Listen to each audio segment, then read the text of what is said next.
Welcome to this technical guide on the Thermomix TM31.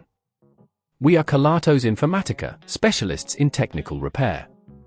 We collect your device from your doorstep, carry out a free diagnosis, and send you a quote before any repair. No phone calls, no trips to the shop. We are based at Calle Joaquín María López 26, Madrid. Convenient, transparent and professional. Link in the description. If your Thermomix TM31 is leaking from the bottom while cooking, it can be quite concerning. This issue usually occurs due to a faulty jar seal or a damaged component underneath the jar. If left unattended, it could lead to further damage to the device and potentially create a mess in your kitchen.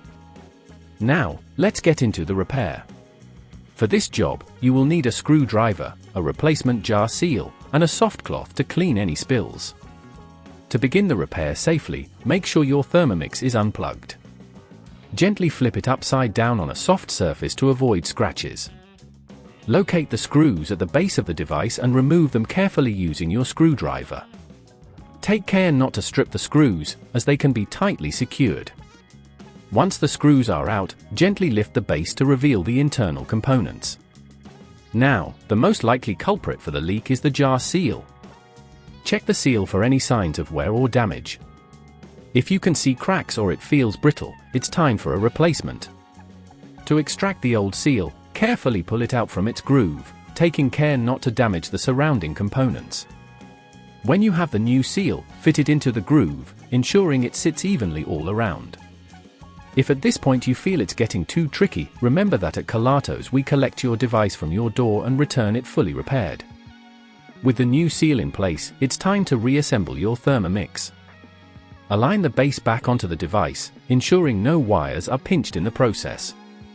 Replace the screws and tighten them firmly, but avoid over-tightening, as this can cause damage. Once the screws are secure, flip your Thermomix back to its upright position and plug it in. Before you start cooking again, it's advisable to run a short test cycle with water. This will help to ensure that there are no leaks and that everything is functioning correctly. To prevent this issue from happening again, regularly check the jar seal and replace it every few years, especially if you use your Thermomix frequently. Also, ensure that you don't overload the jar, as excessive pressure can lead to leaks. If you'd rather not risk damaging your device, at Kelatos we collect, repair and deliver back to your door anywhere in the UK. Link in the description.